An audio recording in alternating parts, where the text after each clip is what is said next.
The Game of Life and How to Play It by Florence Scovel Shinn. Chapter 1. The Game. Most people consider life a battle, but it is not a battle. It is a game. It is a game, however, which cannot be played successfully without the knowledge of spiritual law, and the Old and the New Testaments give the rules of the game with wonderful clearness. Jesus Christ taught that it was a great game of giving and receiving. Whatsoever a man soweth, that shall he also reap. This means that whatever man sends out in word or deed will return to him. What he gives, he will receive. If he gives hate, he will receive hate. If he gives love, he will receive love. If he gives criticism, he will receive criticism. If he lies, he will be lied to. If he cheats, he will be cheated. We are taught also that the imaging faculty plays a leading part in the game of life. Keep thy heart, or imagination, with all diligence, for out of it are the issues of life. Proverbs chapter 4, verse 23. This means that what man images, sooner or later externalizes in his affairs. I know of a man who feared a certain disease. It was a very rare disease and difficult to get, but he pictured it continually and read about it until it manifested in his body. And he died, the victim of distorted imagination. So we see, to play successfully the game of life, we must train the imaging faculty. A person with an imaging faculty trained to image only good brings into his life every righteous desire of his heart. Health, wealth, love, friends, perfect self-expression, his highest ideals. The imagination has been called the scissors of the mind, and it is ever cutting, day by day the pictures man sees there, and sooner or later he meets his own creations in his outer world. To train the imagination successfully, man must understand the workings of his mind. The Greeks said, "Know thyself." There are three departments of the mind: the subconscious, conscious, and superconscious. The subconscious is simply power without direction. It is like steam or electricity, and it does what it is directed to do. It has no power of induction.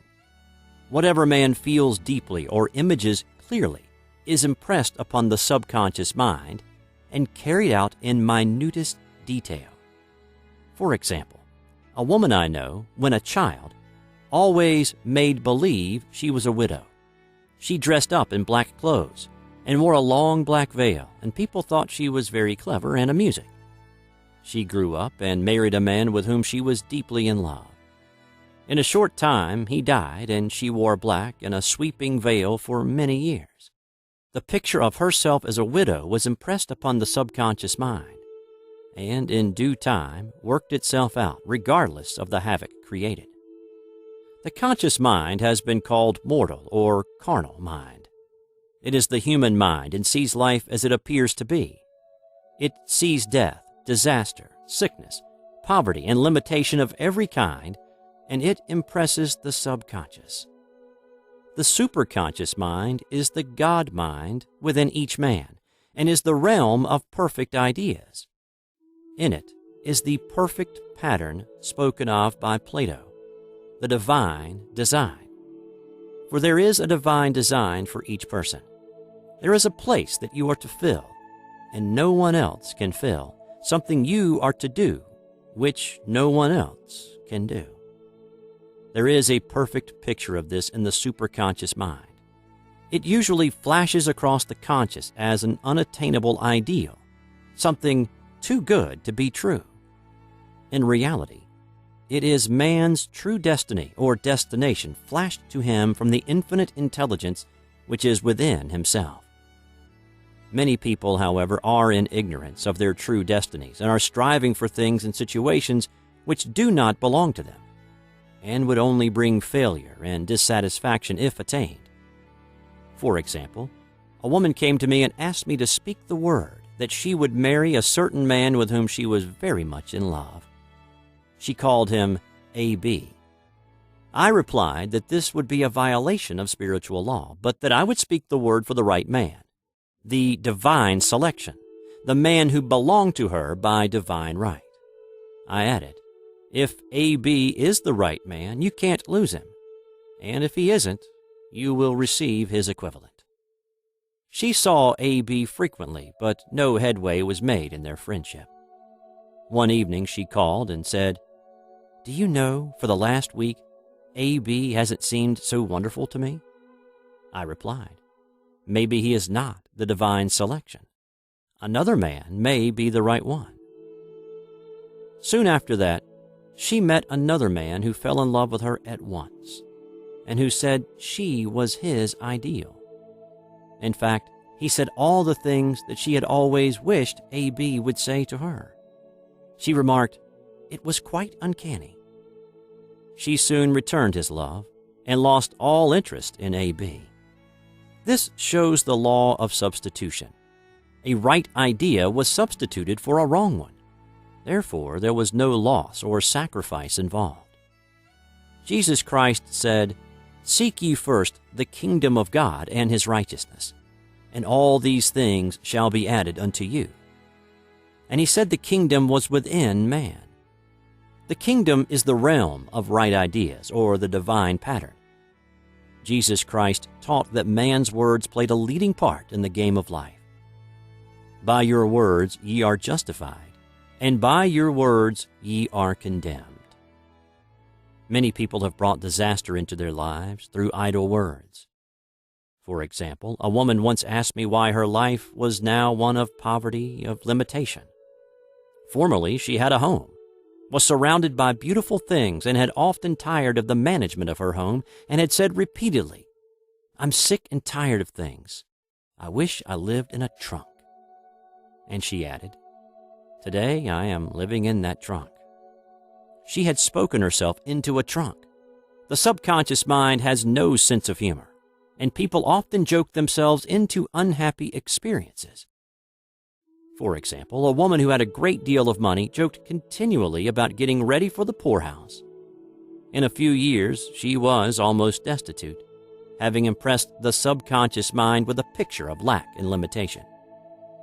Fortunately, the law works both ways, and a situation of lack may be changed to one of plenty. For example, a woman came to me one hot summer's day for a treatment for prosperity. She was worn out, dejected, and discouraged. She said she possessed just $8 in the world.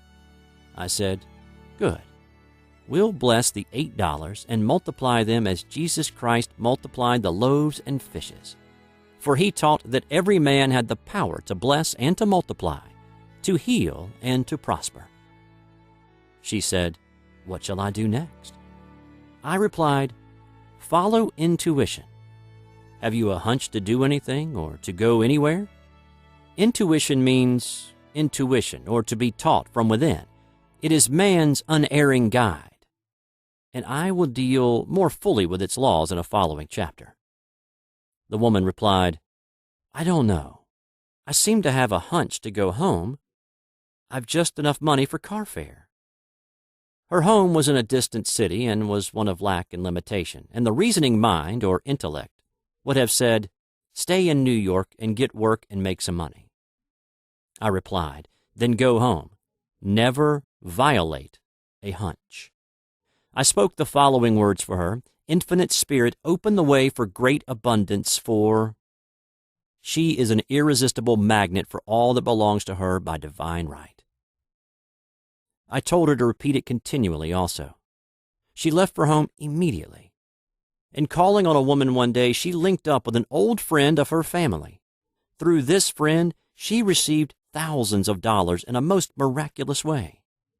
She has said to me often, "Tell people about the woman who came to you with $8 and a hunch." There is always plenty on man's pathway, but it can only be brought into manifestation through desire, faith, or the spoken word. Jesus Christ brought out clearly that man must make the first move. Ask, and it shall be given you. Seek, and ye shall find. Knock, and it shall be opened unto you. Matthew chapter 7, verse 7. In the Scriptures we read, "Concerning the works of my hands, command ye me." Infinite intelligence. God is ever ready to carry out man's smallest or greatest demands. Every desire, uttered or unexpressed, is a demand. We are often startled by having a wish suddenly fulfilled. For example, one Easter, having seen many beautiful rose trees in the florist's windows, I wished I would receive one, and for an instant saw it mentally being carried in the door. Easter came, and with it a beautiful rose tree. I thanked my friend the following day and told her it was just what I had wanted. She replied, "I didn't send you a rose tree. I sent you lilies." The man had mixed the order and sent me a rose tree simply because I had started the law in action. And I had to have a rose tree. Nothing stands between man and his highest ideals and every desire of his heart, but doubt and fear. When man can wish without worrying, every desire will be instantly fulfilled. I will explain more fully in a following chapter the scientific reason for this, and fear must be erased from the consciousness. It is man's only enemy. Fear of lack, fear of failure, fear of sickness, fear of loss, and a feeling of insecurity on some plane. Jesus Christ said, "Why are ye fearful, O ye of little faith?" Matthew chapter 8, verse 26. So we can see we must substitute faith for fear is only inverted faith. It is faith in evil instead of good. The object of the game of life is to see clearly one's good and to obliterate all mental pictures of evil. This must be done by impressing the subconscious mind with a realization of good. A very brilliant man who has attained great success told me he had suddenly erased all fear from his consciousness by reading a sign which hung in a room. He saw printed in large letters this statement: "Why worry? It will probably never happen." These words were stamped indelibly upon his subconscious mind, and he has now a firm conviction that only good can come into his life, therefore only good can manifest. In the following chapter, I will deal with the different methods of impressing the subconscious mind. It is man's faithful servant, but one must be careful to give it the right orders. Man has ever a silent listener at his side, his subconscious mind. Every thought, every word is impressed upon it and carried out in amazing detail. It is like a singer making a record on the sensitive disc of the phonographic plate.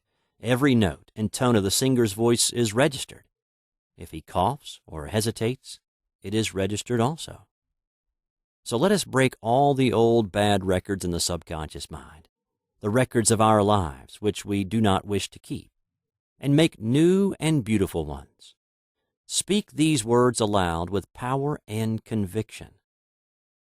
I now smash and demolish, by my spoken word, every untrue record in my subconscious mind. They shall return to the dust heap of their native nothingness, for they came from my own vain imaginings. I now make my perfect records through the Christ within. The records of health, wealth, love, and perfect self-expression. This is the square of life, the game completed. In the following chapters, I will show how man can change his conditions by changing his words. Any man who does not know the power of the word is behind the times. Death and life are in the power of the tongue. Proverbs chapter 18, verse 21. Chapter 2. The Law of Prosperity.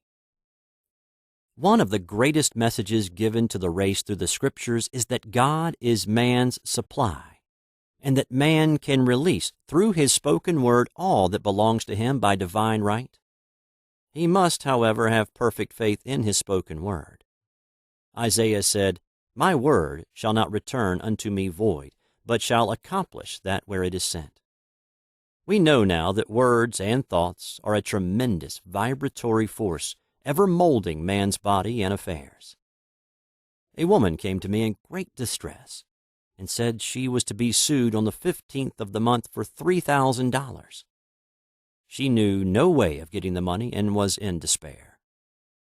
I told her God was her supply and that there is a supply for every demand. So I spoke the word. I gave thanks that the woman would receive $3,000 at the right time in the right way. I told her she must have perfect faith and act her perfect faith. The 15th came, but no money had materialized. She called me on the phone and asked what she was to do. I replied, "It is Saturday, so they won't sue you today. Your part is to act rich, thereby showing perfect faith that you will receive it by Monday." She asked me to lunch with her to keep up her courage. When I joined her at a restaurant, I said, "This is no time to economize. Order an expensive luncheon. Act as if you have already received the $3,000. All things whatsoever ye ask in prayer, believing, ye shall receive." You must act as if you have already received. The next morning, she called me on the phone and asked me to stay with her during the day.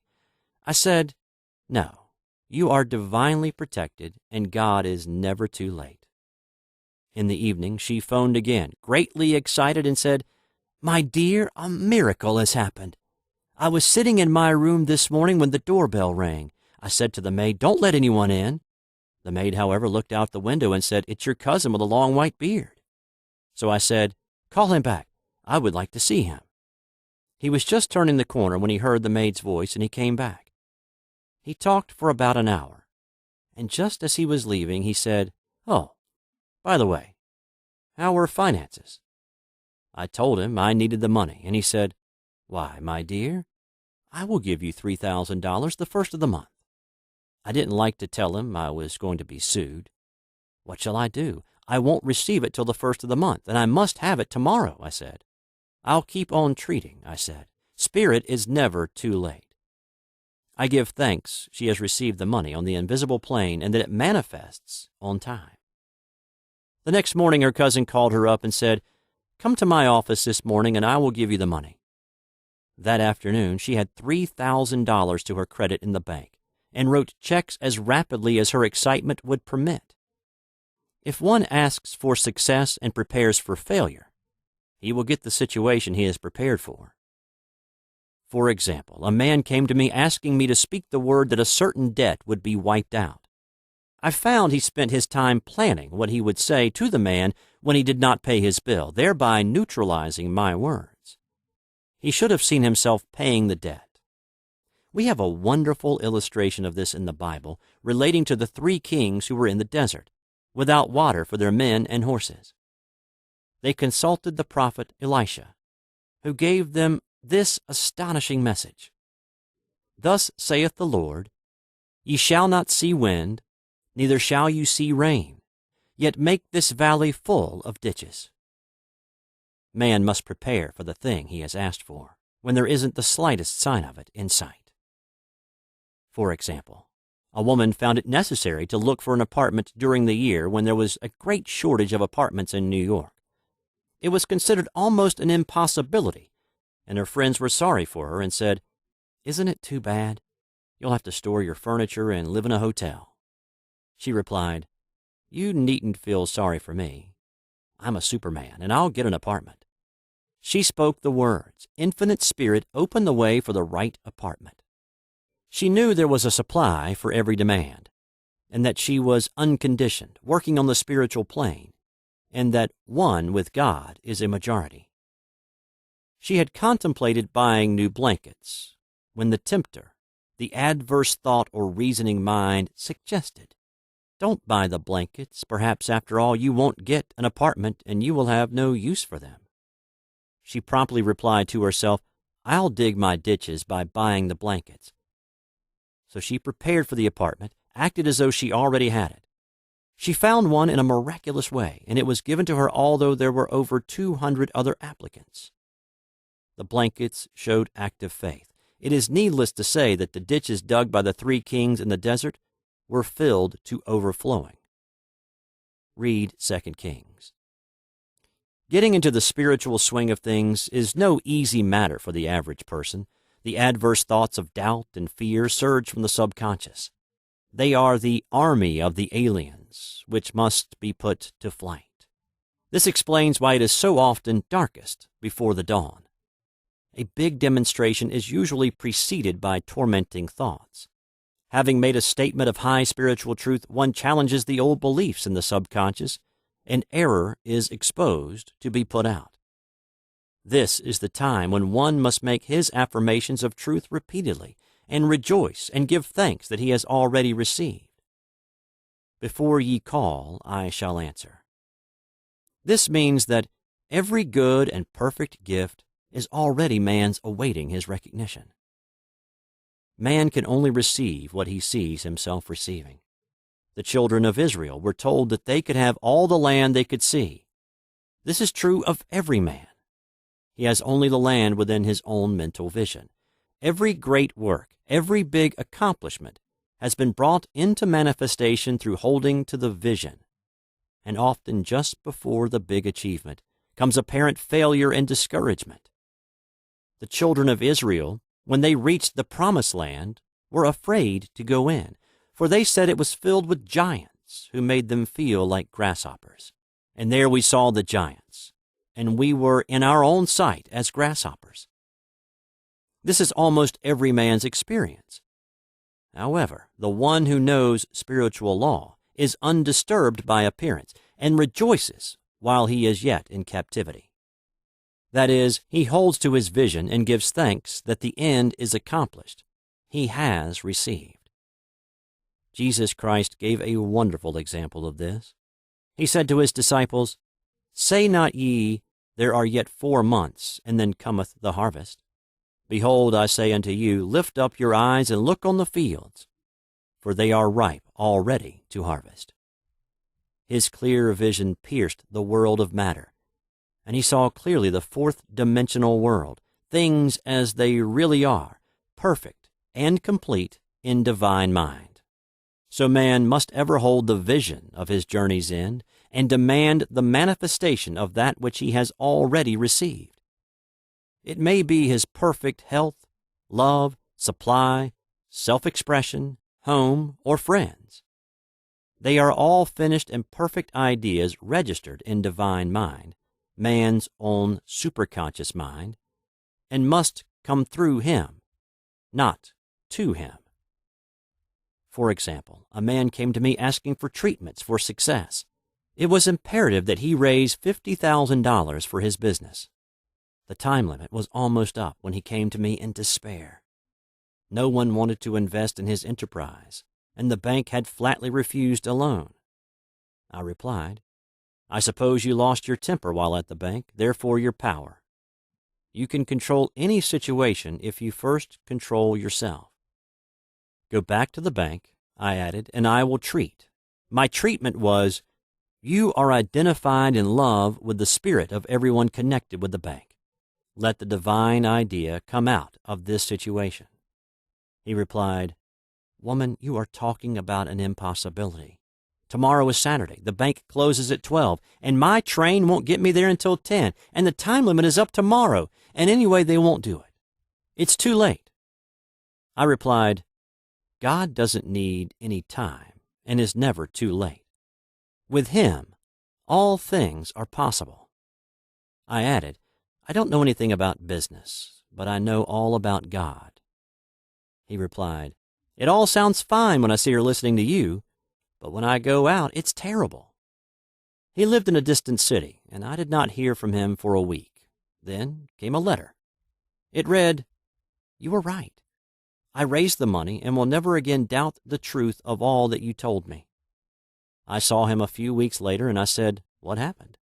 You evidently had plenty of time after all. He replied, My train was late, and I got there just 15 minutes to 12. I walked into the bank quietly and said, I have come for the loan. And they gave it to me without a question. It was the last 15 minutes of the time allotted to him, and infinite spirit was not too late. In this instance, the man could never have demonstrated alone. He needed someone to help him hold to the vision. This is what one man can do for another. Jesus Christ knew the truth of this when he said, "If two of you shall agree on earth as touching anything that they shall ask, it shall be done for them of my Father which is in heaven." One gets too close to his own affairs and becomes doubtful and fearful. The friend or healer sees clearly the success, health, or prosperity and never wavers, because he is not close to the situation. It is much easier to demonstrate for someone else than for one's self. So a person should not hesitate to ask for help if he feels himself wavering. A keen observer of life once said, "No man can fail if some one person sees him successful." Such is the power of the vision, and many a great man owed his success to a wife or sister or a friend who believed in him and held without wavering to the perfect pattern. Chapter 3. The Power of the Word. A person knowing the power of the Word becomes very careful of his conversation. He has only to watch the reaction of his words to know that they do not return void. Through his spoken word, man is continually making laws for himself. I knew a man who said, "I always miss a car. It invariably pulls out just as I arrive." His daughter said, "I always catch a car. It's sure to come just as I get there." This occurred for years. Each one had made a separate law for himself, one of failure, one of success. This is the psychology of superstitions. The horseshoe or rabbit's foot contains no power, but man's spoken word and belief that it will bring good luck creates expectancy in the subconscious mind and attracts a lucky situation. I find, however, this will not work when man has advanced spiritually and knows a higher law. One cannot turn back and must put away graven images. For example, 2 men in my class had had great success in business for several months, when suddenly everything went to smash. We tried to analyze the situation, and I found instead of making their affirmations and looking to God for success and prosperity, they had each bought a lucky monkey. I said, "Oh, I see. You have been trusting in the lucky monkeys instead of God. Put away the lucky monkeys and call on the law of forgiveness, for man has power to forgive or neutralize his mistakes." They decided to throw the lucky monkeys down a coal hole, and all went well again.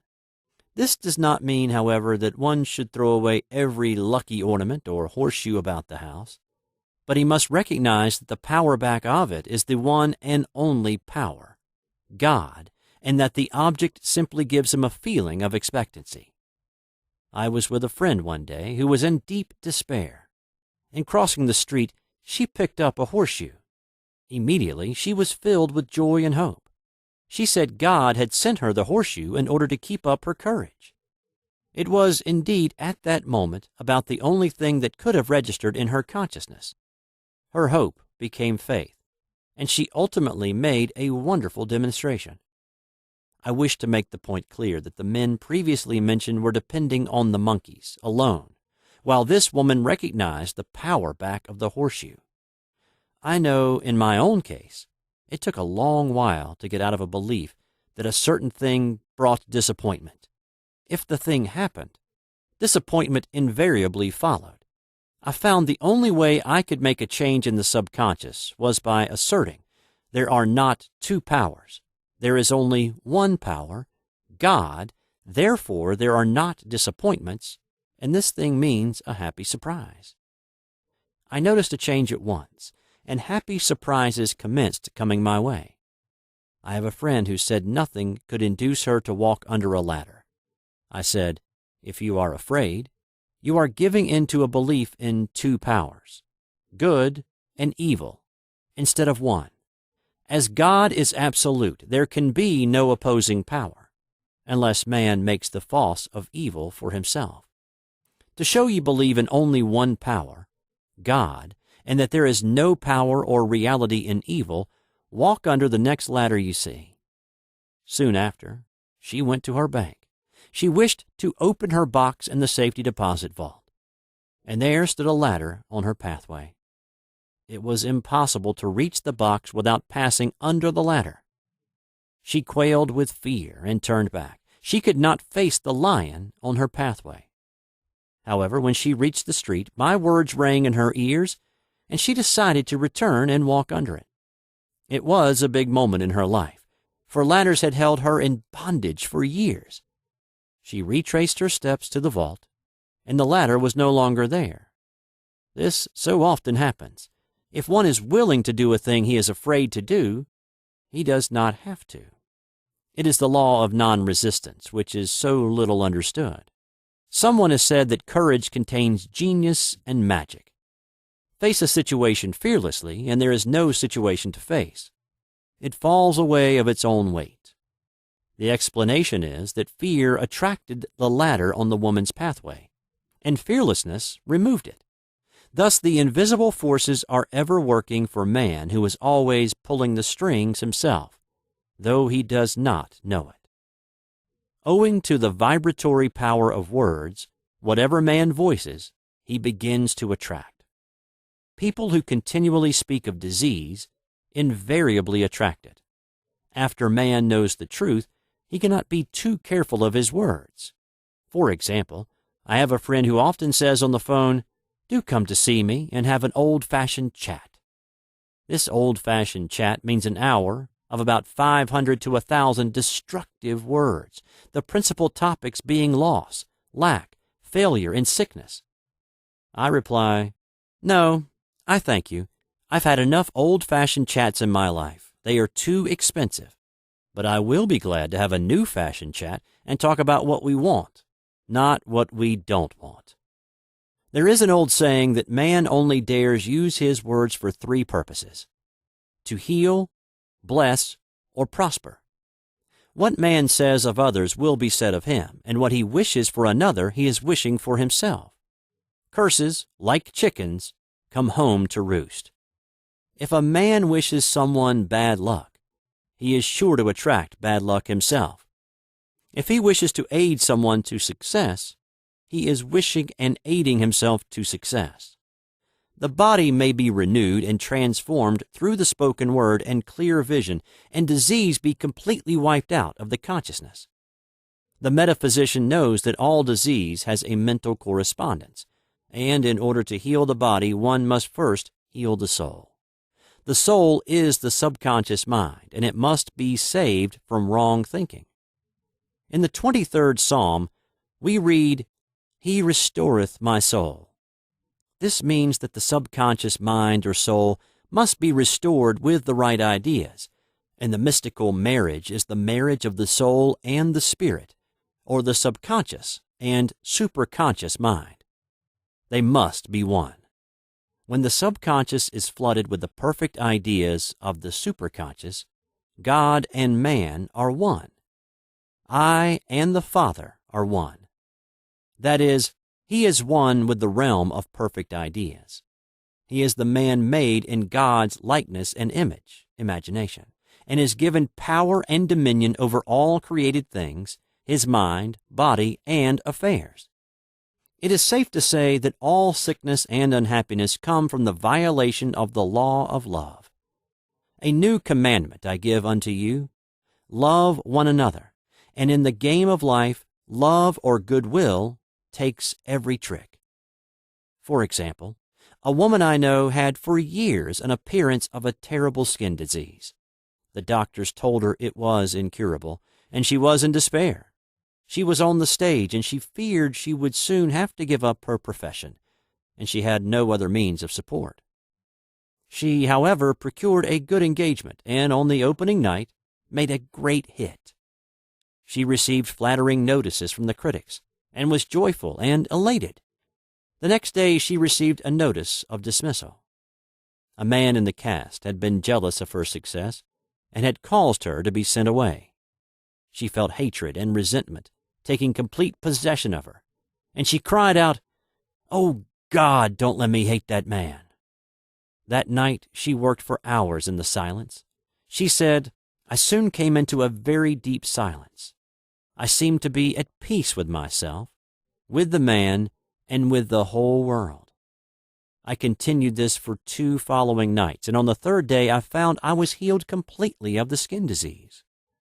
In asking for love or goodwill, she had fulfilled the law, for love is the fulfilling of the law, and the disease, which came from subconscious resentment, was wiped out. Continual criticism produces rheumatism as critical, inharmonious thoughts cause unnatural deposits in the blood which settle in the joints. False growths are caused by jealousy, hatred, unforgiveness, fear, etc. Every disease is caused by a mind not at ease. I said once in my class, there is no use asking anyone, what's the matter with you? We might just as well say, who's the matter with you? Unforgiveness is the most prolific cause of disease. It will harden arteries or liver and affect the eyesight. In its train are endless ills. I called on a woman one day who said she was ill from having eaten a poisoned oyster. I replied, oh no, the oyster was harmless. You poisoned the oyster. What's the matter with you? She answered, oh, about 19 people. She had quarreled with 19 people and had become so inharmonious that she attracted the wrong oyster. Any inharmony on the external indicates there is mental inharmony. As the within, so the without. Man's only enemies are within himself, and a man's foes shall be they of his own household. Personality is one of the last enemies to be overcome, as this planet is taking its initiation in love. It was Christ's message, peace on earth, goodwill towards man. The enlightened man, therefore, endeavors to perfect himself upon his neighbors. His work is with himself, to send out goodwill and blessings to every man, and the marvelous thing is that if one blesses a man, he has no power to harm him. For example, a man came to me asking to treat for success in business. He was selling machinery, and a rival appeared on the scene with what he proclaimed was a better machine, and my friend feared defeat. I said, first of all, we must wipe out all fear and know that God protects your interest, and that the divine idea must come out of the situation. That is, the right machine will be sold by the right man to the right man. And I added, don't hold one critical thought towards that man. Bless him all day and be willing not to sell your machine if it isn't the divine idea. So we went to the meeting, fearless and non-resistant, and blessing the other man. He said the outcome was very remarkable. The other man's machine refused to work, and he sold his without the slightest difficulty. But I say unto you, love your enemies, bless them that curse you, do good to them that hate you, and pray for them which spitefully use you and persecute you. Goodwill produces a great aura of protection about the one who sends it, and no weapon that is formed against him shall prosper. In other words, love and goodwill destroy the enemies with one's self. Therefore, one has no enemies on the external. There is peace on earth for him who sends goodwill to man. Chapter 4. The Law of Non-Resistance. Nothing on earth can resist an absolutely non-resistant person. The Chinese say that water is the most powerful element because it is perfectly non-resistant. It can wear away a rock and sweep all before it. Jesus Christ said, resist not evil. For he knew in reality there is no evil, therefore nothing to resist. Evil has come of man's vain imagination, or belief in two powers, good and evil. There is an old legend that Adam and Eve ate of Maya, the tree of illusion, and saw two powers instead of one power, God. Therefore, evil is a false law man has made for himself through psychoma or soul sleep. Soul sleep means that man's soul has been hypnotized by the race belief of sin, sickness, and death, etc., which is carnal or mortal thought, and his affairs have outpictured his illusions. We have read in a preceding chapter that man's soul is his subconscious mind, and whatever he feels deeply, good or bad, is outpictured by that faithful servant. His body and affairs show forth what he has been picturing. The sick man has pictured sickness, the poor man poverty, the rich man wealth. People often say, "Why does a little child attract illness when it is too young even to know what it means?" I answer that children are sensitive and receptive to the thoughts of others about them, and often outpicture the fears of their parents. I heard a metaphysician once say, "If you do not run your subconscious mind yourself, someone else will run it for you."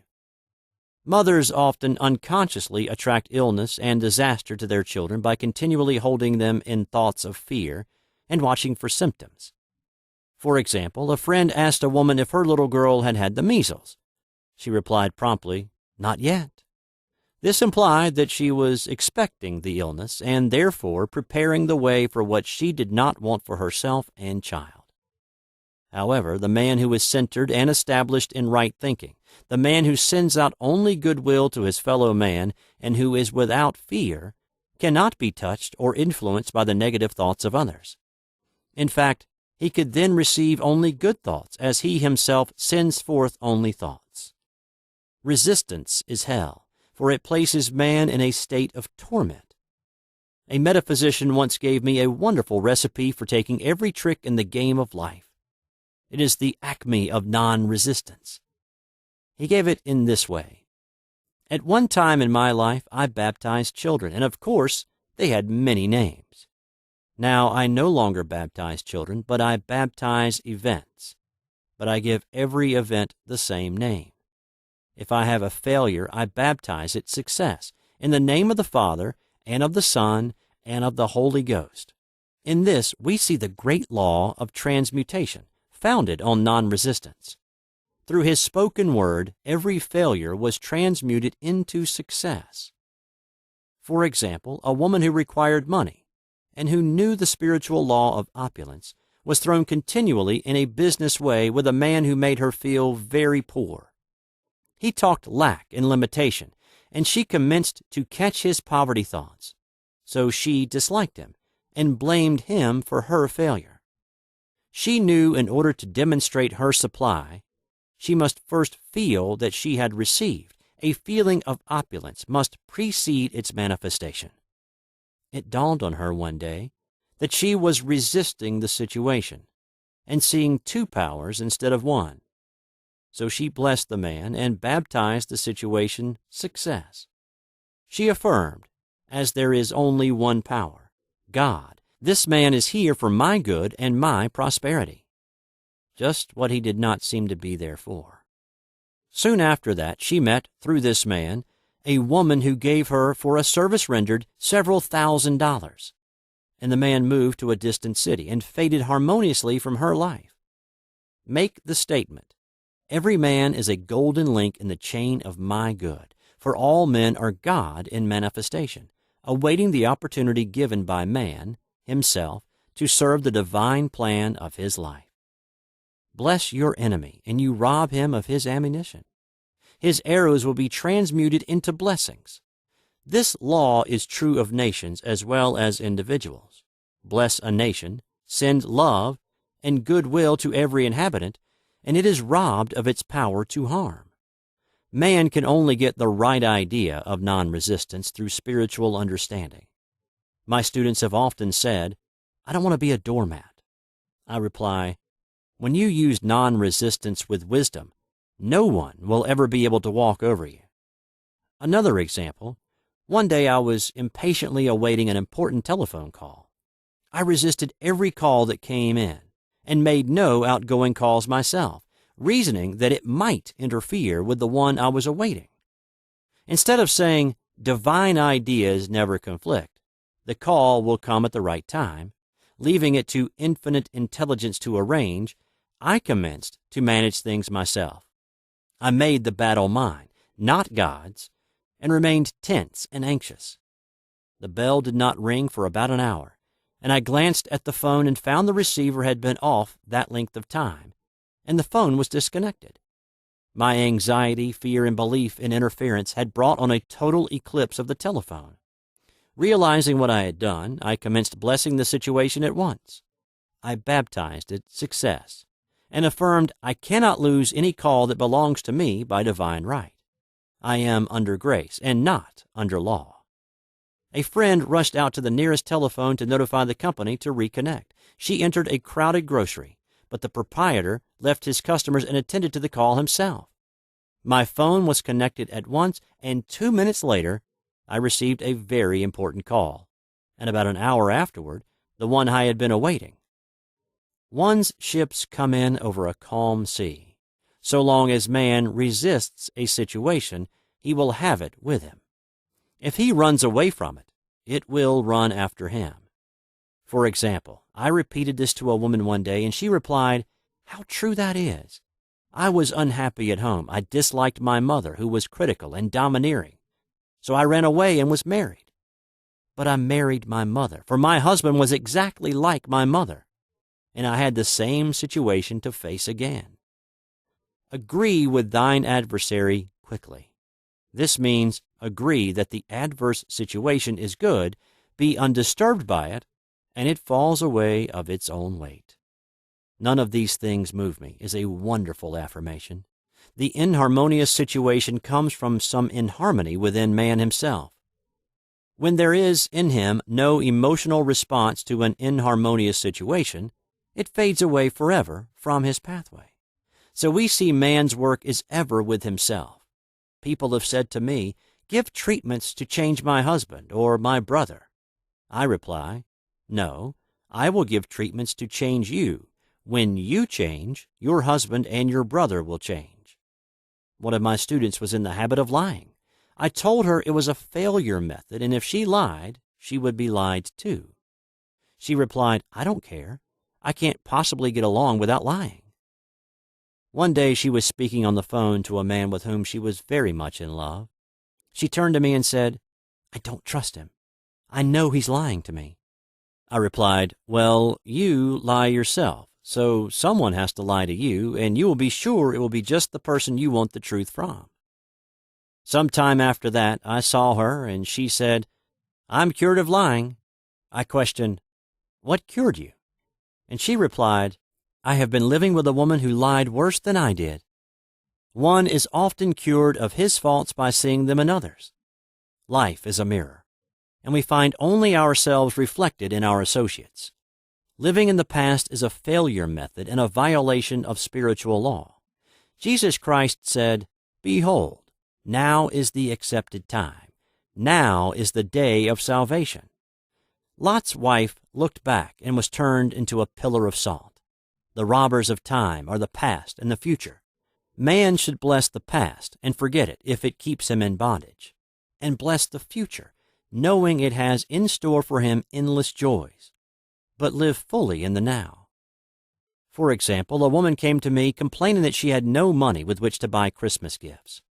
She said, "Last year was so different. I had plenty of money and gave lovely presents, and this year I have scarcely a cent." I replied, "You will never demonstrate money while you are pathetic and live in the past. Live fully in the now and get ready to give Christmas presents. Dig your ditches and the money will come." She exclaimed, "I know what to do. I will buy some tinsel twine, Christmas seals, and wrapping paper." I replied, "Do that, and the presents will come and stick themselves to the Christmas seals." This, too, was showing financial fearlessness and faith in God, as the reasoning mind said, "Keep every cent you have, as you are not sure you will get any more." She bought the seals, paper, and twine, and a few days before Christmas received a gift of several $100s. Buying the seals and twine had impressed the subconscious with expectancy and opened the way for the manifestation of the money. She purchased all the presents in plenty of time. Man must live suspended in the moment. Look well, therefore, to this day. Such is the salutation of the dawn. He must be spiritually alert, ever awaiting his leads, taking advantage of every opportunity. One day I said continually, silently, "Infinite Spirit, Don't let me miss a trick. And something very important was told to me that evening. It is most necessary to begin the day with right words. Make an affirmation immediately upon waking. For example, Thy will be done this day. Today is a day of completion. I give thanks for this perfect day. Miracle shall follow miracle, and wonders shall never cease. Make this a habit, and one will see wonders and miracles come into his life. One morning I picked up a book and read, Look with wonder at that which is before you. It seemed to be my message for the day. So I repeated again and again, Look with wonder at that which is before you. At about noon, a large sum of money was given me, which I had been desiring for a certain purpose. In a following chapter, I will give affirmations that I have found most effective. However, one should never use an affirmation unless it is absolutely satisfying and convincing to his own consciousness, and often an affirmation is changed to suit different people. For example, the following has brought success to many. I have a wonderful work in a wonderful way. I give wonderful service for wonderful pay. I gave the first two lines to one of my students, and she added the last two. It made a most powerful statement, as there should always be perfect payment for perfect service, and a rhyme sinks easily into the subconscious. She went about singing it aloud and soon did receive wonderful work in a wonderful way and gave wonderful service for wonderful pay. Another student, a businessman, took it and changed the word work to business. He repeated, I have a wonderful business in a wonderful way, and I give wonderful service for wonderful pay. That afternoon he made a $40,000 deal, though there had been no activity in his affairs for months. Every affirmation must be carefully worded and completely cover the ground. For example, I knew a woman who was in great need and made a demand for work. She received a great deal of work, but was never paid anything. She now knows to add, wonderful service for wonderful pay. It is man's divine right to have plenty, more than enough. His barns should be full, and his cup should flow over. This is God's idea for man, and when man breaks down the barriers of lack in his own consciousness, the golden age will be his, and every righteous desire of his heart fulfilled. Chapter 5. The Law of Karma and the Law of Forgiveness. Man receives only that which he gives. The game of life is a game of boomerangs. Man's thoughts, deeds, and words return to him sooner or later, with astounding accuracy. This is the law of karma, which is Sanskrit for come back. Whatsoever a man soweth, that shall he also reap. For example, a friend told me this story of herself illustrating the law. She said, I make all my karma on my aunt. Whatever I say to her, someone says to me. I am often irritable at home, and one day said to my aunt, who was talking to me during dinner, No more talk. I wish to eat in peace. The following day I was lunching with a woman with whom I wished to make a great impression. I was talking animatedly when she said, No more talk. I wish to eat in peace. My friend is high in consciousness, so her karma returns much more quickly than to one on the mental plane. The more man knows, the more he is responsible for, and a person with a knowledge of spiritual law which he does not practice suffers greatly in consequence. The fear of the Lord, law, is the beginning of wisdom.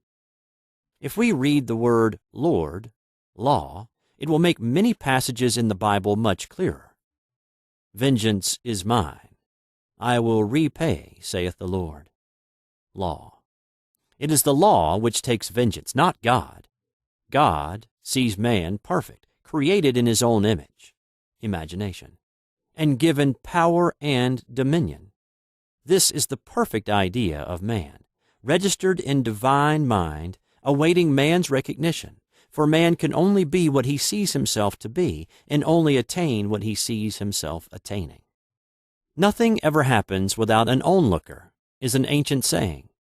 Man sees first his failure or success, his joy or sorrow, before it swings into visibility from the scenes set in his own imagination. We have observed this in the mother picturing disease for her child, or a woman seeing success for her husband. Jesus Christ said, "And ye shall know the truth, and the truth shall make you free." So we see freedom from all unhappy conditions comes through knowledge, a knowledge of spiritual law. Obedience precedes authority, and the law obeys man when he obeys the law. The law of electricity must be obeyed before it becomes man's servant. When handled ignorantly, it becomes man's deadly foe. So with the laws of mind. For example, a woman with a strong personal will wished she owned a house which belonged to an acquaintance, and she often made mental pictures of herself living in the house. In the course of time, the man died and she moved into the house. Several years afterwards, coming into the knowledge of spiritual law, she said to me, "Do you think I had anything to do with that man's death?" I replied, "Yes, your desire was so strong everything made way for it, but you paid your karmic debt. Your husband, whom you loved devotedly, died soon after, and the house was a white elephant on your hands for years." The original owner, however, could not have been affected by her thoughts had he been positive in the truth, nor her husband, but they were both under karmic law. The woman should have said, feeling the great desire for the house, "Infinite intelligence, give me the right house, equally as charming as this, the house which is mine by divine right." The divine selection would have given perfect satisfaction and brought good to all. The divine pattern is the only safe pattern to work by. Desire is a tremendous force and must be directed in the right channels, or chaos ensues. In demonstrating, the most important step is the first step, to ask aright. Man should always demand only that which is by divine right. To go back to the illustration, had the woman taken this attitude, "If this house I desire is mine, I cannot lose it. If it is not, give me its equivalent." The man might have decided to move out harmoniously had it been the divine selection for her, or another house would have been substituted. Anything forced into manifestation through personal will is always ill-got and has ever bad success. Man is admonished, "My will be done, not thine." And the curious thing is, man always gets just what he desires when he does relinquish personal will, thereby enabling infinite intelligence to work through him. "Stand ye still and see the salvation of the Lord." Law. For example, a woman came to me in great distress. Her daughter had determined to take a very hazardous trip, and the mother was filled with fear. She said she had used every argument, had pointed out the dangers to be encountered, and forbidden her to go. But the daughter became more and more rebellious and determined. I said to the mother, "You are forcing your personal will upon your daughter, which you have no right to do, and your fear of the trip is only attracting it, for man attracts what he fears." I added, "Let go and take your mental hands off. Put it in God's hands and use this statement: I put this situation in the hands of infinite love and wisdom. If this trip is the divine plan, I bless it and not longer resist. But if it is not divinely planned, I give thanks that it is now dissolved and dissipated." A day or two after that, her daughter said to her, "Mother, I have given up the trip," and the situation returned to its native nothingness. It is learning to stand still, which seems so difficult for man. I have dealt more fully with this law in the chapter on non-resistance. I will give another example of sowing and reaping which came in the most curious way. A woman came to me saying she had received a counterfeit $20 bill given to her at the bank. She was much disturbed, for she said, "The people at the bank will never acknowledge their mistake." I replied, "Let us analyze the situation and find out why you attracted it." She thought a few moments and exclaimed, "I know it. I sent a friend a lot of stage money just for a joke." So the law had sent her some stage money, for it doesn't know anything about jokes. I said, Now, we will call on the law of forgiveness and neutralize the situation. Christianity is founded upon the law of forgiveness. Christ has redeemed us from the curse of the karmic law, and the Christ within each man is his Redeemer and salvation from all inharmonious conditions. So I said, Infinite Spirit, we call on the law of forgiveness and give thanks that she is under grace and not under law, and cannot lose this $20 which is hers by divine right. Now, I said, go back to the bank and tell them fearlessly that it was given you there by mistake. She obeyed, and to her surprise, they apologized and gave her another bill, treating her most courteously. So knowledge of the law gives man power to rub out his mistakes. Man cannot force the external to be what he is not. If he desires riches, he must be rich first in consciousness. For example, a woman came to me asking treatment for prosperity. She did not take much interest in her household affairs, and her home was in great disorder. I said to her, if you wish to be rich, you must be orderly. All men with great wealth are orderly, and order is heaven's first law. I added, you will never become rich with a burnt match in the pincushion. She had a good sense of humor and commenced immediately, putting her house in order. She rearranged furniture, straightened out bureau drawers, cleaned rugs, and soon made a big financial demonstration, a gift from a relative.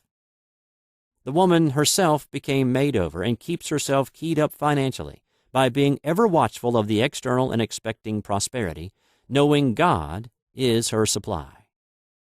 Many people are in ignorance of the fact that gifts and things are investments, and that hoarding and saving invariably lead to loss.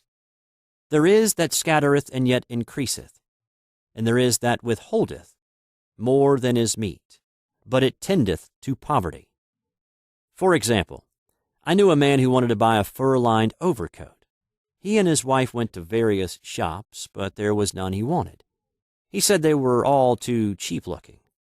At last he was shown one the salesman said was valued at $1,000, but which the manager would sell him for $500, as it was late in the season. His financial possessions amounted to about $700. The reasoning mind would have said you can't afford to spend nearly all you have on a coat. But he was very intuitive and never reasoned. He turned to his wife and said, if I get this coat, I'll make a ton of money. So his wife consented, weakly. About a month later, he received a $10,000 commission. The coat made him feel so rich it linked him with success and prosperity. Without the coat, he would not have received the commission. It was an investment, paying large dividends. If man ignores these leadings to spend or to give, the same amount of money will go in an uninteresting or unhappy way. For example, a woman told me on Thanksgiving Day she informed her family that they could not afford a Thanksgiving dinner. She had the money, but decided to save it. A few days later, someone entered her home and took from the bureau drawer the exact amount the dinner would have cost. The law always stands back of the man who spends fearlessly, with wisdom. For example, one of my students was shopping with her little nephew. The child clamored for a toy, which she told him she could not afford to buy. She realized suddenly that she was seeking lack and not recognizing God as her supply. So she bought the toy, and on her way home picked up in the street the exact amount of money she had paid for it. Man's supply is inexhaustible and unfailing when fully trusted, but faith or trust must precede the demonstration. According to your faith, be it unto you. Faith is the substance of things hoped for, the evidence of things not seen, for faith holds the vision steady, and the adverse pictures are dissolved and dissipated, and in due season we shall reap, if we faint not.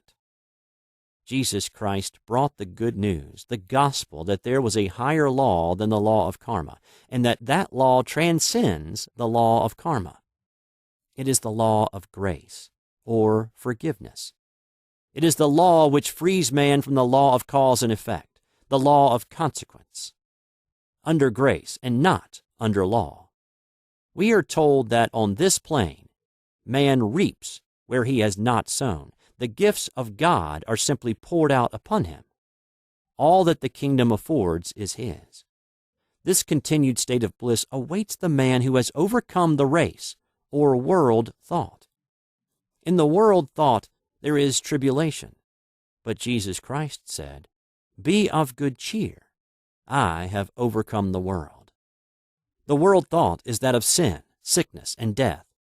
He saw their absolute unreality and said, "Sickness and sorrow shall pass away, and death itself, the last enemy, be overcome." We know now, from a scientific standpoint, that death could be overcome by stamping the subconscious mind with the conviction of eternal youth and eternal life. The subconscious, being simply power without direction, carries out orders without questioning. Working under the direction of the superconscious, the Christ or God within man, the resurrection of the body would be accomplished. Man would no longer throw off his body in death. It would be transformed into the body electric, sung by Walt Whitman, for Christianity is founded upon the forgiveness of sins and an empty tomb. Chapter 6. Casting the Burden. Impressing the Subconscious. When man knows his own powers and the workings of his mind, his great desire is to find an easy and quick way to impress the subconscious with good, for simply an intellectual knowledge of the truth will not bring results. In my own case, I've found the easiest way is in casting the burden. A metaphysician once explained it in this manner. He said, "The only thing which gives anything weight in nature is the law of gravitation. And if a boulder could be taken high above the planet, there would be no weight in that boulder." And that is what Jesus Christ meant when he said, "My yoke is easy and my burden is light." He had overcome the world vibration and functioned in the fourth-dimensional realm, where there is only perfection, completion, life, and joy. He said, "Come to me, all ye that are labor and are heavy laden, and I will give you rest. Take my yoke upon you, for my yoke is easy and my burden is light." We are also told in the 55th Psalm to cast thy burden upon the Lord. Many passages in the Bible state that the battle is God's, not man's, and that man is always to stand still and see the salvation of the Lord. This indicates that the superconscious mind, or Christ within, is the department which fights man's battles and relieves him of burdens. We see, therefore, that man violates law if he carries a burden, and a burden is an adverse thought or condition, and this thought or condition has its root in the subconscious. It seems almost impossible to make any headway directing the subconscious from the conscious, or reasoning mind. As the reasoning mind, the intellect, is limited in its conceptions, and filled with doubts and fears. How scientific it then is to cast the burden upon the superconscious mind, or Christ within, where it is made light, or dissolved into its native nothingness. For example, a woman in urgent need of money, made light upon the Christ within, the superconscious, with the statement, "I cast this burden of lack on the Christ within, and I go free to have plenty."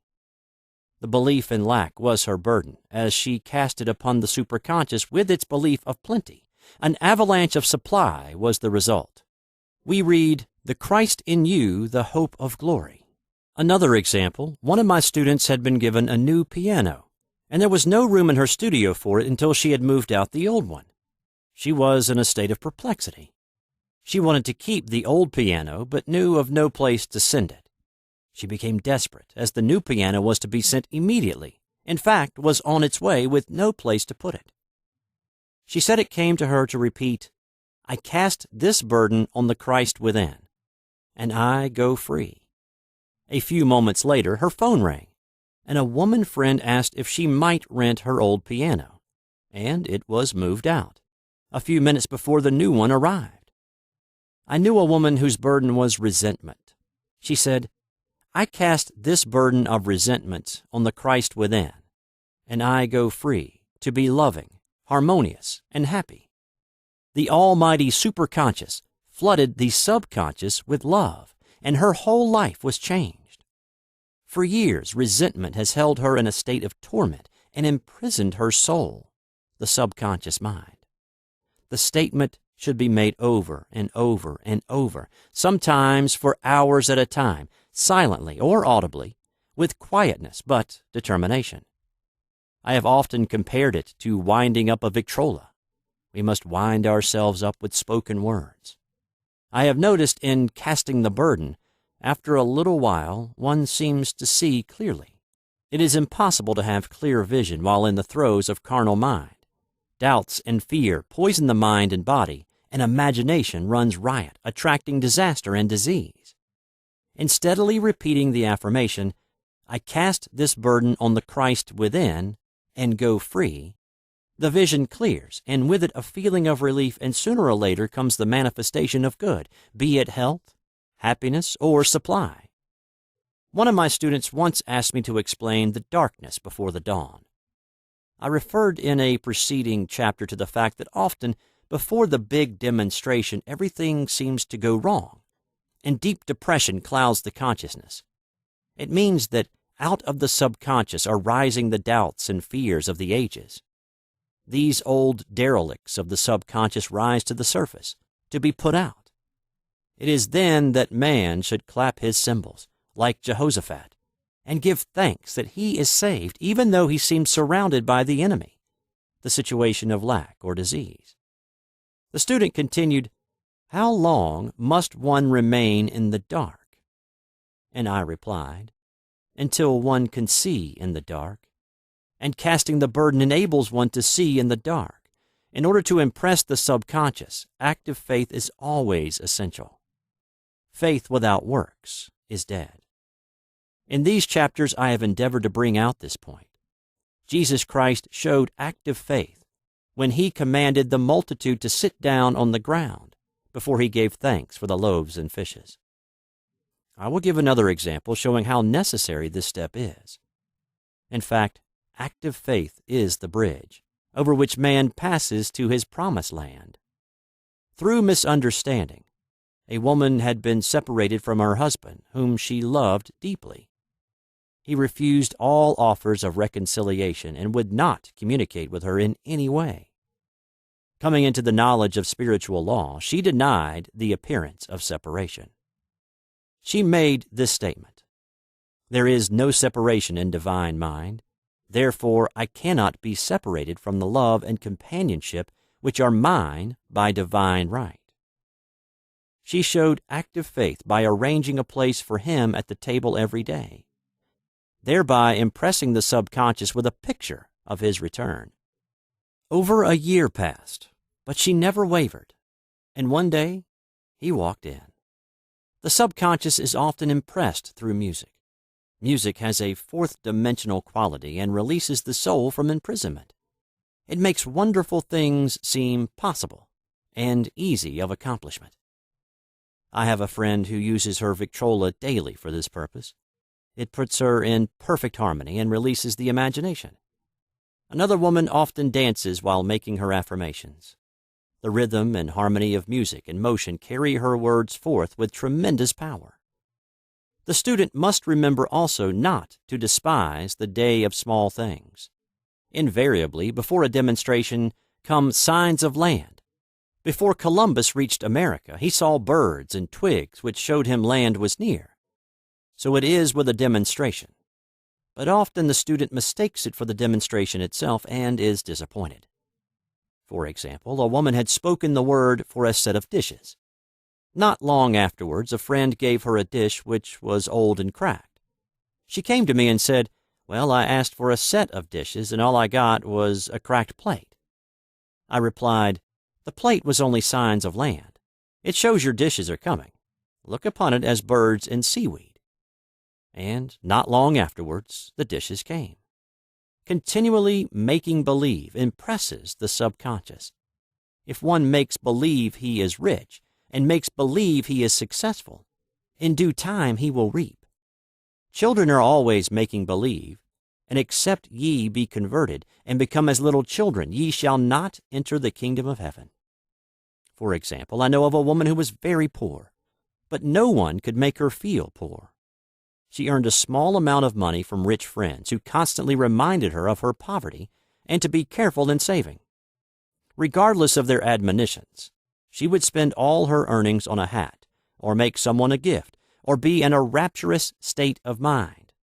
Her thoughts were always centered on beautiful clothes and rings and things, but without envying others. She lived in the world of the wondrous, and only riches seemed real to her. Before long, she married a rich man, and the rings and things became visible.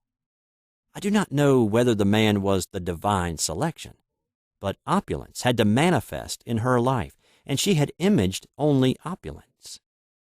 There is no peace or happiness for man until he has erased all fear from the subconscious. Fear is misdirected energy and must be redirected or transmuted into faith. Jesus Christ said, "Why are ye fearful, O ye of little faith? All things are possible to him that believeth." I am asked so often by my students, "How can I get rid of fear?" I reply, by walking up to the thing you are afraid of. The lion takes its fierceness from your fear. Walk up to the lion and he will disappear.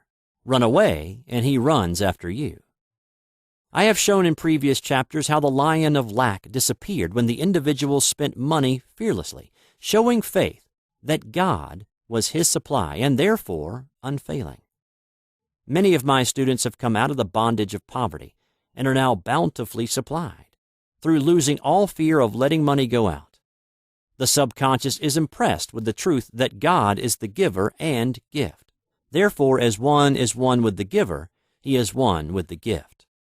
A splendid statement is, "I now thank God the giver for God the gift." Man has long separated himself from his good and his supply through thoughts of separation and lack that sometimes it takes dynamite to dislodge these false ideas from the subconscious, and the dynamite is a big situation. We see in the foregoing illustration how the individual was freed from his bondage by showing fearlessness. Man should watch himself hourly to detect if his motive for action is fear or faith. Choose ye this day whom we shall serve, fear or faith. Perhaps one's fear is of personality. Then do not avoid the people feared. Be willing to meet them cheerfully, and they will either prove golden links in the chain of one's good or disappear harmoniously from one's pathway. Perhaps one's fear is of disease or germs. Then one should be fearless and undisturbed in a germ-laden situation, and he would be immune. One can only contract germs while vibrating at the same rate as the germ, and fear drags men down to the level of the germ. Of course, the disease-laden germ is the product of carnal mind, as all thought must objectify. Germs do not exist in the superconscious or divine mind, therefore are the product of man's vain imagination. In the twinkling of an eye, man's release will come when he realizes there is no power in evil. The material world will fade away, and the fourth-dimensional world, the world of the wondrous, will swing into manifestation. "And I saw a new heaven and a new earth, and there shall be no more death, neither sorrow nor crying, neither shall there be any more pain, for the former things are passed away." Chapter 7. Love. Every man on this planet is taking his initiation in love. "A new commandment I give unto you, that ye love one another." Ouspensky states, in Tertium Organum, that love is a cosmic phenomenon and opens to man the fourth-dimensional world, the world of the wondrous. Real love is selfless and free from fear. It pours itself out upon the object of its affection, without demanding any return. Its joy is in the joy of giving. Love is God in manifestation and the strongest magnetic force in the universe. Pure, unselfish love draws to itself its own. It does not need to seek or demand. Scarcely anyone has the faintest conception of real love. Man is selfish, tyrannical, or fearful in his affections. thereby losing the thing he loves. Jealousy is the worst enemy of love, for the imagination runs riot, seeing the loved one attracted to another, and invariably these fears objectify if they are not neutralized. For example, a woman came to me in deep distress. The man she loved had left her for other women, and said he never intended to marry her. She was torn with jealousy and resentment, and said she hoped he would suffer as he had made her suffer, and added, "How could he leave me when I loved him so much?" I replied, "You are not loving that man, you are hating him," and added, "You can never receive what you have never given. Give a perfect love, and you will receive a perfect love. Perfect yourself on this man. Give him a perfect, unselfish love, demanding nothing in return. Do not criticize or condemn, and bless him wherever he is." She replied, "No, I won't bless him unless I know where he is." "Well," I said, "that is not real love. When you send out real love will return to you, either from this man or his equivalent. For if this man is not the divine selection, you will not want him. As you are one with God, you are one with the love which belongs to you by divine right." Several months passed, and matters remained about the same, but she was working conscientiously with herself. I said, "When you are no longer disturbed by his cruelty, he will cease to be cruel, as you are attracting it through your own emotions." Then I told her of a brotherhood in India, who never said good morning to each other. They used these words, "I salute the divinity in you." They saluted the divinity in every man and the wild animals in the jungle, and they were never harmed, for they saw only God in every living thing. I said, "Salute the divinity in this man, and say, I see your divine self only. I see you as God sees you, perfect, made in his image and likeness." She found she was becoming more poised and gradually losing her resentment. He was a captain, and she always called him the Cap. One day she said, suddenly, "God bless the Cap wherever he is." I replied, "Now that is real love. And when you have become a complete circle and are no longer disturbed by the situation, you will have his love or attract its equivalent." I was moving at this time and did not have a telephone, so was out of touch with her for a few weeks, when one morning I received a letter saying, "We are married." At the earliest opportunity, I paid her a call. My first words were, "What happened?" "Oh," she exclaimed, "a miracle. One day I woke up and all suffering had ceased. I saw him that evening and he asked me to marry him. We were married in about a week, and I have never seen a more devoted man." There is an old saying, "No man is your enemy. No man is your friend. Every man is your teacher." So one should become impersonal and learn what each man has to teach him, and soon he would learn his lessons and be free. The woman's lover was teaching her selfless love, which every man, sooner or later, must learn. Suffering is not necessary for man's development. It is the result of violation of spiritual law, but few people seem able to rouse themselves from their soul sleep without it. When people are happy, they usually become selfish, and automatically the law of karma is set in action. Man often suffers loss through lack of appreciation. I knew a woman who had a very nice husband, but she often said, "I don't care anything about being married. But that is nothing against my husband. I'm simply not interested in married life." She had other interests and scarcely remembered she had a husband. She only thought of him when she saw him. One day her husband told her he was in love with another woman and left. She came to me in distress and resentment. I replied, "It is exactly what you spoke the word for. You said you didn't care anything about being married, so the subconscious worked to get you unmarried." She said, "Oh yes, I see. People get what they want and then feel very much hurt." She soon became in perfect harmony with the situation and knew they were both much happier apart. When a woman becomes indifferent or critical and ceases to be an inspiration to her husband, he misses the stimulus of her early relationship and is restless and unhappy. A man came to me dejected, miserable, and poor. his wife was interested in the science of numbers and had had him read. It seems the report was not very favorable, for he said, "My wife says I'll never amount to anything because I'm a 2. I replied, "I don't care what your number is. You're a perfect idea in divine mind, and we will demand the success and prosperity which are already planned for you by that infinite intelligence." Within a few weeks, he had a very fine position, and a year or two later he achieved a brilliant success as a writer. No man is a success in business unless he loves his work. The picture the artist paints for love of his art is his greatest work. The potboiler is always something to live down. No man can attract money if he despises it. Many people are kept in poverty by saying, "Money means nothing to me, and I have a contempt for people who have it."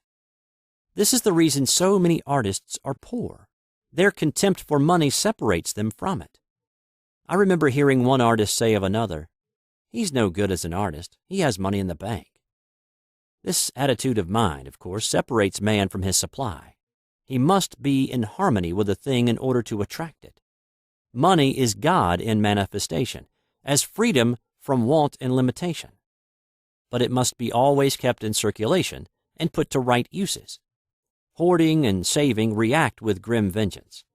This does not mean that man should not have houses and lots, stocks and bonds, for the barns of the righteous man shall be full. It means man should not hoard even the principal if an occasion arises when money is necessary.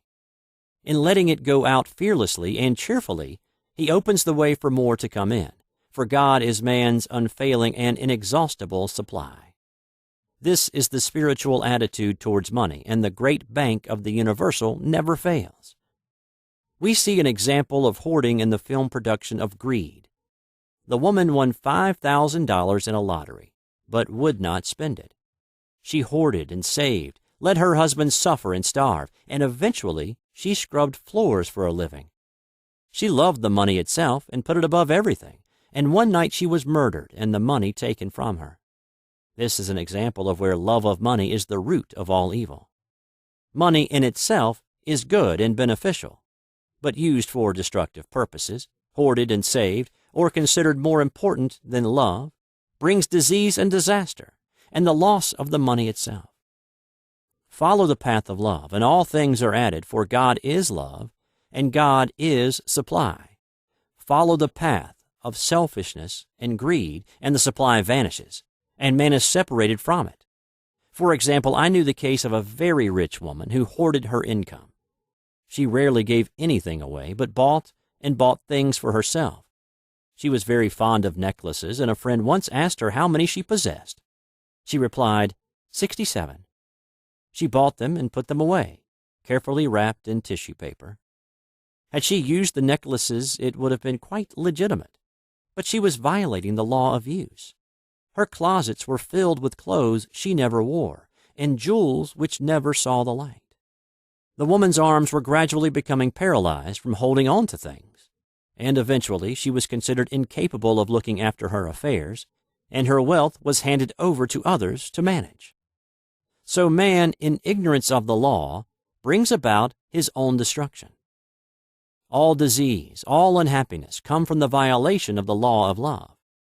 Man's boomerangs of hate, resentment, and criticism come back laden with sickness and sorrow. Love seems almost a lost art, but the man with the knowledge of spiritual law knows it must be regained, for without it he has become as sounding brass and tinkling cymbals. For example, I had a student who came to me month after month to clean her consciousness of resentment. After a while, she arrived at the point where she resented only one woman, but that one woman kept her busy. Little by little, she became poised and harmonious, and one day, all resentment was wiped out.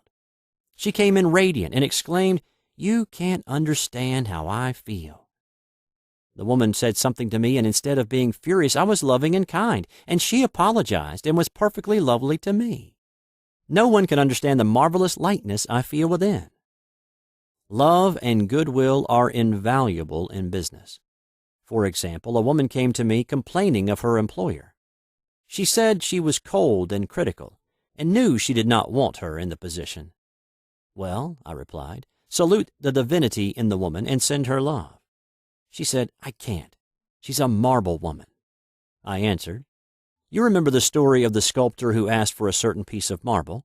He was asked why he wanted it, and he replied, because there is an angel in the marble. And out of it he produced a wonderful work of art. She said, very well, I'll try it. A week later she came back and said, I did what you told me to, and now the woman is very kind and took me out in her car. People are sometimes filled with remorse for having done someone an unkindness, perhaps years ago. If the wrong cannot be righted, its effect can be neutralized by doing someone a kindness in the present. This one thing I do, forgetting those things which are behind and reaching forth unto things where are before. Sorrow, regret, and remorse tear down the cells of the body and poison the atmosphere of the individual. A woman said to me in deep sorrow, treat me to be happy and joyous, for my sorrow makes me so irritable with members of my family that I keep making more karma. I was asked to treat a woman who was mourning for her daughter. I denied all belief in loss and separation and affirmed that God was the woman's joy, love, and peace. The woman gained her poise at once, but sent word by her son not to treat any longer because she was so happy it wasn't respectable. So mortal mind loves to hang on to its griefs and regrets. I knew a woman who went about bragging of her troubles, so of course she always had something to brag about. The old idea was if a woman did not worry about her children, she was not a good mother. Now, we know that mother fear is responsible for many of the diseases and accidents which come into the lives of children. For fear pictures vividly the disease or situation feared, and these pictures objectify, if not neutralized. Happy is the mother who can say sincerely that she puts her child in God's hands and knows therefore that he is divinely protected. For example, a woman awoke suddenly in the night, feeling her brother was in great danger. Instead of giving in to fears, she commenced making statements of truth, saying, man is a perfect idea in divine mind, and is always in his right place. Therefore, my brother is in his right place and is divinely protected. The next day she found that her brother had been in close proximity to an explosion in a mine, but had miraculously escaped. So man is her brother's keeper, in thought, and every man should know that the thing he loves dwells in the secret place of the Most High, and abides under the shadow of the Almighty. There shall no evil befall thee, neither shall any plague come nigh thy dwelling. Perfect love casteth out fear. He that feareth is not made perfect in love. And love is the fulfilling of the law. Chapter 8. Intuition or Guidance. There is nothing too great of accomplishment for the man who knows the power of his word, and who follows his intuitive leads. By the word, he starts in action unseen forces and can rebuild his body or remold his affairs. It is therefore of the utmost importance to choose the right words, and the student carefully selects the affirmation he wishes to catapult into the invisible. He knows that God is his supply, that there is a supply for every demand, and that his spoken word releases this supply. Ask, and ye shall receive. Man must make the first move. Draw nigh to God, and he will draw nigh to you. I have often been asked just how to make a demonstration. I reply, speak the word, and then do not do anything until you get a definite lead. Demand the lead, saying, Infinite Spirit, reveal to me the way. Let me know if there is anything for me to do. The answer will come through intuition or hunch, a chance remark from someone, or a passage in a book. The answers are sometimes quite startling in their exactness. For example, a woman desired a large sum of money. She spoke the words, Infinite Spirit, open the way for my immediate supply. Let all that is mine by divine right now reach me in great avalanches of abundance. Then she added, give me a definite lead. Let me know if there is anything for me to do. The thought came quickly. Give a certain friend, who had helped her spiritually, $100. She told her friend, who said, "Wait and get another lead before giving it." So she waited, and that day met a woman who said to her, "I gave someone $1 today. It was just as much for me as it would be for you to give someone 100. This was indeed an unmistakable lead, so she knew she was right in giving the $100. It was a gift which proved a great investment, for shortly after that, a large sum of money came to her in a remarkable way. Giving opens the way for receiving. In order to create activity in finances, one should give. Tithing, or giving 1/10 of one's income, is an old Jewish custom and is sure to bring increase. Many of the richest men in this country have been tithers, and I have never known it to fail as an investment. The 10th part goes forth and returns blessed and multiplied. But the gift, or tithe, must be given with love and cheerfulness, for God loveth a cheerful giver. Bills should be paid cheerfully. All money should be sent forth fearlessly and with a blessing. This attitude of mind makes man master of money. It is his to obey, and his spoken word then opens vast reservoirs of wealth. Man himself limits his supply by his limited vision. Sometimes the student has a great realization of wealth, but is afraid to act.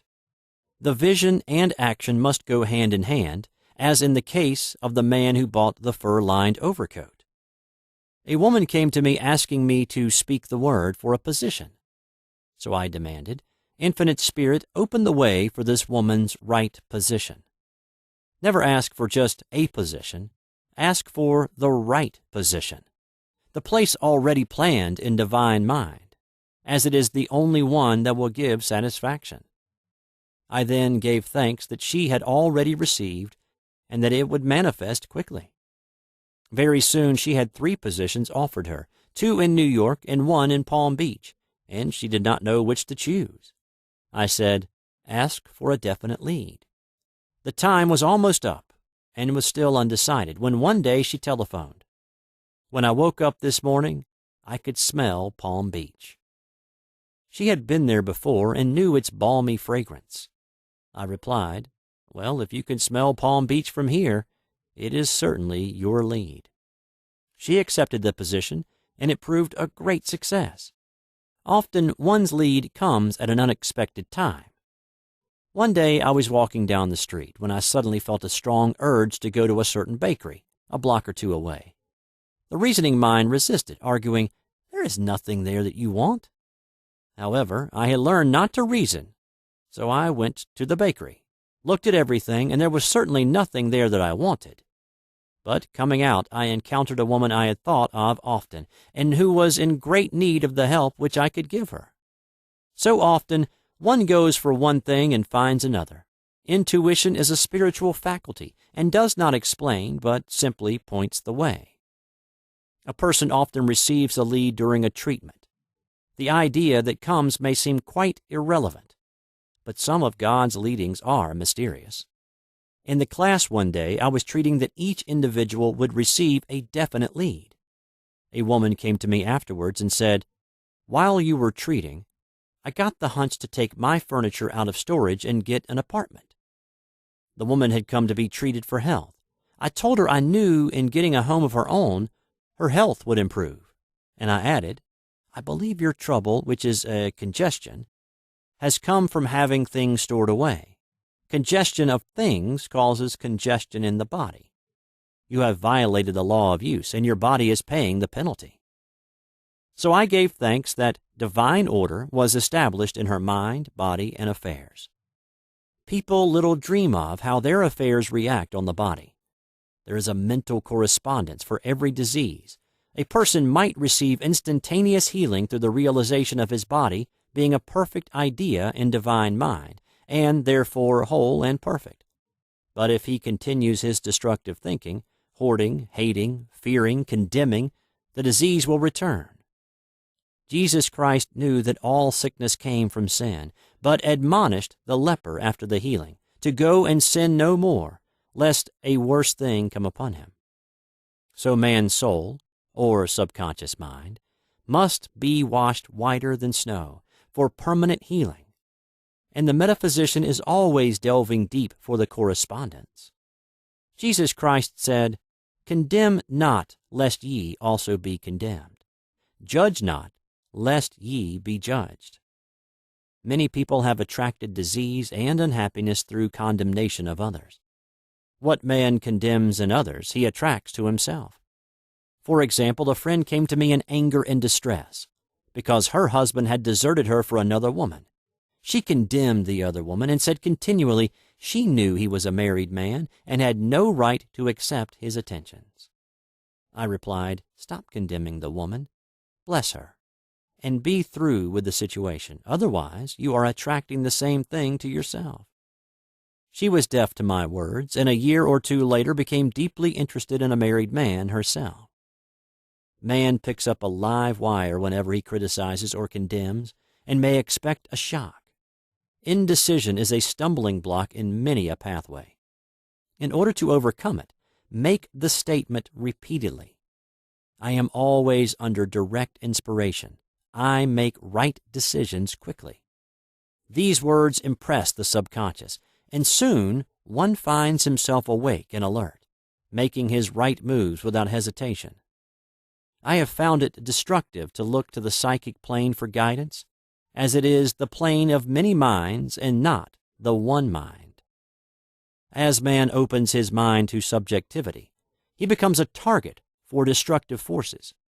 The psychic plane is the result of man's mortal thought, and is on the plane of opposites. He may receive either good or bad messages. The science of numbers and the reading of horoscopes keep man down on the mental or mortal plane, for they deal only with the karmic path. I know of a man who should have been dead years ago, according to his horoscope, but he is alive and a leader of one of the biggest movements in this country for the uplift of humanity. It takes a very strong mind to neutralize a prophecy of evil. The student should declare, "Every false prophecy shall come to naught. Every plan my Father in heaven has not planned shall be dissolved and dissipated. The divine idea now comes to pass." However, if any good message has ever been given one of coming happiness or wealth, harbor and expect it, and it will manifest sooner or later through the law of expectancy. Man's will should be used to back the universal will. I will that the will of God be done. It is God's will to give every man every righteous desire of his heart, and man's will should be used to hold the perfect vision without wavering. The prodigal son said, "I will arise and go to my father." It is indeed often an effort of the will to leave the husks and swine of mortal thinking. It is so much easier for the average person to have fear than faith. So faith is an effort of the will. As man becomes spiritually awakened, he recognizes that any external inharmony is the correspondence of mental inharmony. If he stumbles or falls, he may know he is stumbling or falling in consciousness. One day, a student was walking along the street condemning someone in her thoughts. She was saying mentally, "That woman is the most disagreeable woman on earth," when suddenly 3 Boy Scouts rushed around the corner and almost knocked her over. She did not condemn the Boy Scouts, but immediately called on the law of forgiveness and saluted the divinity in the woman. Wisdom's way are ways of pleasantness, and all her paths are peace. When one has made his demands upon the universal, he must be ready for surprises. Everything may seem to be going wrong, when in reality it is going right. For example, a woman was told that there was no loss in divine mind, therefore she could not lose anything which belonged to her. Anything lost would be returned, or she would receive its equivalent. Several years previously, she had lost $2,000. She had loaned the money to a relative during her lifetime, but the relative had died, leaving no mention of it in her will. The woman was resentful and angry, and as she had no written statement of the transaction, she never received the money. So she determined to deny the loss and collect the $2,000 from the Bank of the Universal. She had to begin by forgiving the woman, as resentment and unforgiveness closed the doors of this wonderful bank. She made this statement: "I deny loss. There is no loss in divine mind. Therefore, I cannot lose the $2,000 which belong to me by divine right. As one door shuts, another door opens."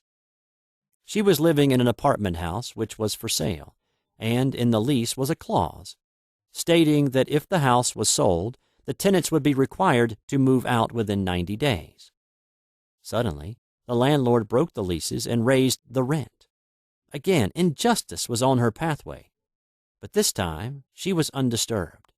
She blessed the landlord and said, "As the rent has been raised, it means that I'll be that much richer, for God is my supply." New leases were made out for the advanced rent, but by some divine mistake, the 90 days clause had been forgotten. Soon after, the landlord had an opportunity to sell the house. On account of the mistake in the new leases, the tenants held possession for another year. The agent offered each tenant $200 if he would vacate. Several families moved. 3 remained, including the woman. A month or 2 passed, and the agent again appeared. This time he said to the woman, "Will you break your lease for the sum of $1,500? It flashed upon her. Here comes the $2,000. She remembered having said to friends in the house, "We will all act together if anything more is said about leaving." So her lead was to consult her friends. These friends said, "Well, if they have offered you $1,500, they will certainly give $2,000. So she received a check for $2,000 for giving up the apartment. It was certainly a remarkable working of the law, and the apparent injustice was merely opening the way for her demonstration. It proved that there is no loss, and when man takes his spiritual stand, he collects all that is his from this great reservoir of good. "I will restore to you the years the locusts have eaten." These adverse thoughts alone rob man, for no man gives to himself but himself, and no man takes away from himself but himself. Man is here to prove God and to bear witness to the truth, and he can only prove God by bringing plenty out of lack, and justice out of justice. "Prove me now herewith, saith the Lord of hosts, if I will not open you the windows of heaven and pour out a blessing, that there shall not be room enough to receive it."